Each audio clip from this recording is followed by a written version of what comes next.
To be clear, I'm not going to ask any questions of this witness because this witness has revealed that she has no intentions of answering questions. But instead, I'm going to ask some very basic questions really quickly of my colleague, Becca Ballant, if she will answer right or wrong, raping children. Wrong. Right or wrong, killing random citizens. Definitely wrong. Right or wrong, enriching yourself as the sitting president of the United States. Definitely wrong. Okay, thank you, because I probably never would have got that with our witness. Pam Bondi walked into that hearing expecting another routine Washington clash. What she got instead was Jasmine Crockett turning the room into a pressure chamber. And the most brutal part was not the volume. It was the frame Crockett built in seconds. If someone cannot answer the most basic moral questions clearly, why should anyone trust them with the biggest ones? This did not open like a normal policy debate.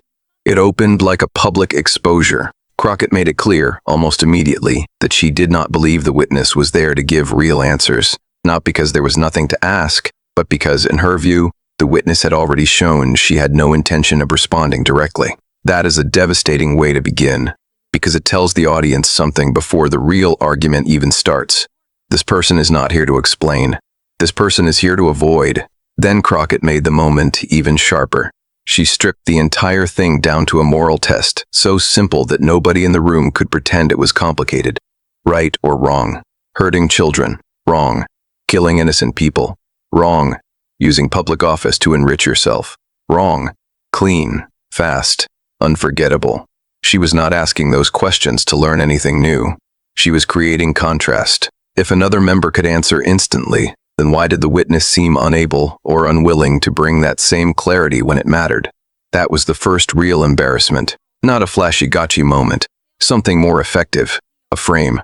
Crockett set the witness inside a story of evasion, and once that frame locked in, every dodge felt bigger than it otherwise would have.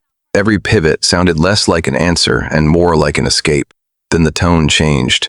Crockett moved away from the theater of the hearing and toward the people sitting behind all the politics. She called them survivors, not victims. Survivors. That choice matters. In one word, she shifted the emotional center of the room. Suddenly, this was not just another fight between parties. It became a question of who had suffered, who had been ignored, and who still had not been given clear answers.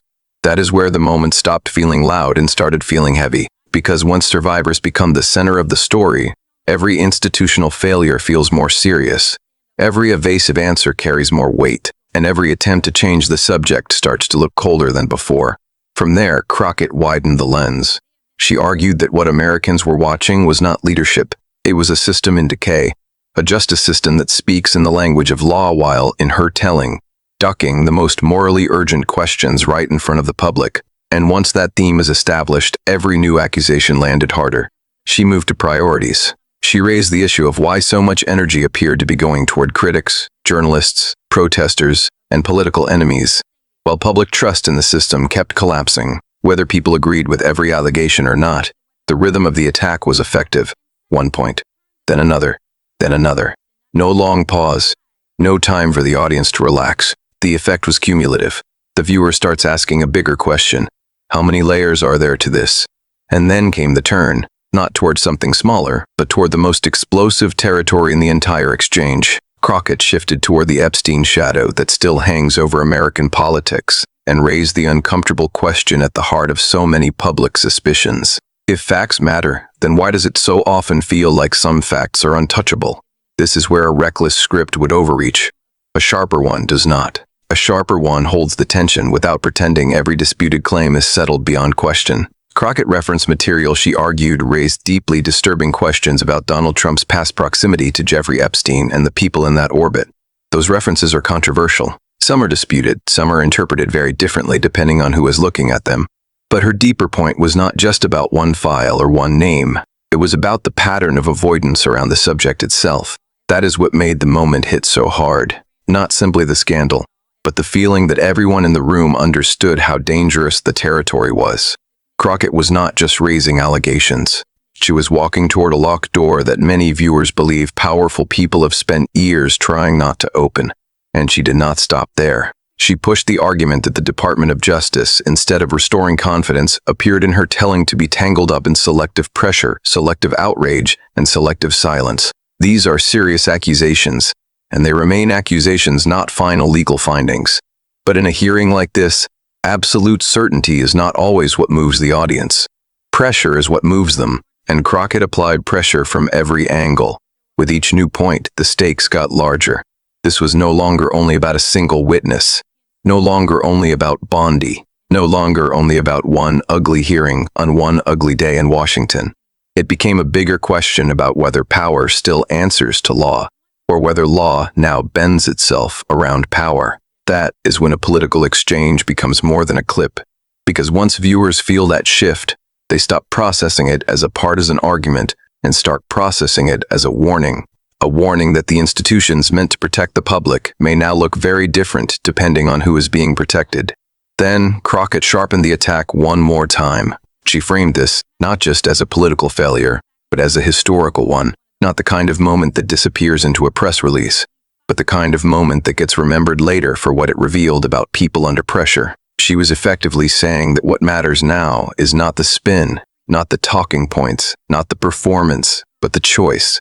The choice to protect image over truth, the choice to defend power over principle, the choice to remain loyal to personalities instead of loyal to the public. That kind of language lands differently, because it tells the viewer they are not just watching conflict, they are watching a record being created in real time, something that could be replayed later with one haunting question attached to it.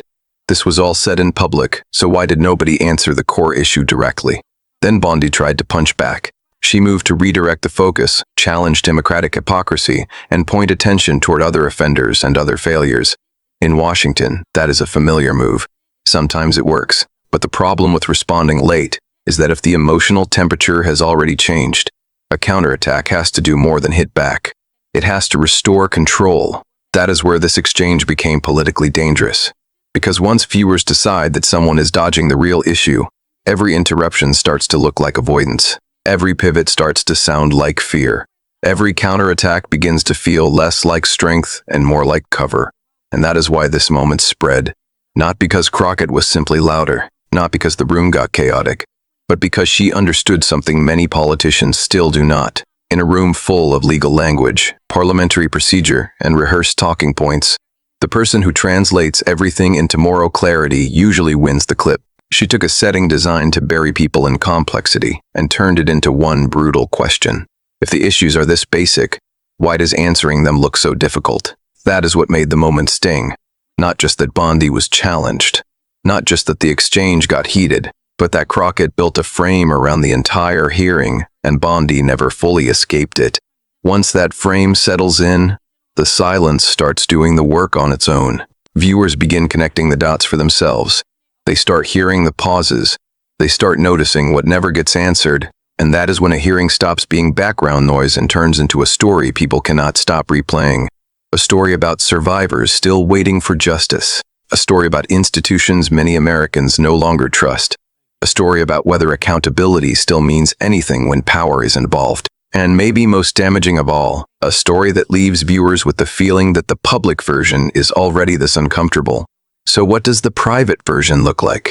That is why this moment lingers. Because it did not end with resolution. It ended with a vacuum. Accusations raised. Responses blurred. Tension everywhere. And a room full of people acting like the biggest problem was the tone instead of the substance. But tone was never the real story. The real story was what happened after the accusations landed. The hesitation. The redirection. The sense that everyone understood just how dangerous the subject really was. And in the end, Jasmine Crockett's most effective move against Pam Bondi may not have been any single line she delivered. It may have been the one feeling she left behind when the hearing was over. If this is what they are willing to say in public, what are they still afraid to say out loud?